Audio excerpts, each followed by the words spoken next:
पूरा का पूरा देश हिल जाए ऐसी खतरनाक चीज हुई थी 2 हफ्ते पहले, लेकिन दबा दी गई। हुआ क्या था कि बिहार के पटना शहर में एक लड़की अपने हॉस्टल में बेहोश मिली। कानून का मजाक कैसे बनाया जाता है ना, इससे बड़ा एग्जाम्पल आपको कभी नहीं मिलने वाला। तो उस लड़की को हॉस्पिटल ले जाया गया। कुछ टाइम के बाद वो लड़की की डेथ हो गई। अब आती है कमाल की बात। पुलिस ने अपनी रिपोर्ट में लिखा कि लड़की ने बहुत ज्यादा नशा कर लिया था, इस वजह से इसकी मृत्यु हुई। एसएसपी ने भी अपने बयान में दिया कि ड्रग ओवरडोज की वजह से इस लड़की की डेथ हुई और अपनी रिपोर्ट में इस लड़की की एज उम्र 18 साल बताई गई। इस पॉइंट को याद रखना, आगे काम आएगा। फिर आता है ट्विस्ट। पोस्टमार्टम रिपोर्ट में ये क्लियरली बताया गया कि उस लड़की का रेप हुआ था।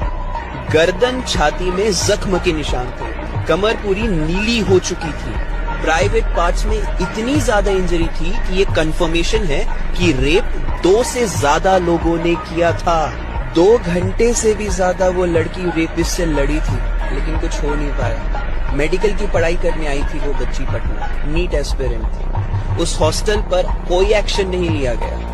जिस पुलिस ने वो रिपोर्ट बनाई कि वो ड्रग ओवरडोज की वजह से उसकी डेथ हुई, उन पर कोई एक्शन नहीं लिया गया था। और सबसे कमाल की बात, एज 18 बताई गई थी ताकि अगर कोई पकड़ा भी जाता है तो उस पर पॉक्सो एक्ट ना लगे। कमाल की बात, किसी भी मेन स्ट्रीम मीडिया ने इसे हाईलाइट नहीं किया और शायद करेगा भी नहीं जब तक इस पर कोई पॉलिटिकल, रिलीजन या कास्ट का एंगल नहीं आ जाता। इस देश में लड़कियों को लक्ष्मी माना जाता है। क्या मतलब इतनी सारी योजनाओं का, लाडली बेटी, बेटी बचाओ बेटी पढ़ाओ। उस लड़की को बचाना तो छोड़ दो, प्रॉपर इन्वेस्टिगेशन भी नहीं कर पाए हम। अरे इस देश में आधे से ज्यादा लोगों को ये तक नहीं पता होगा कि बेटी बचाओ बेटी पढ़ाओ केवल और केवल जागरूकता का योजना है।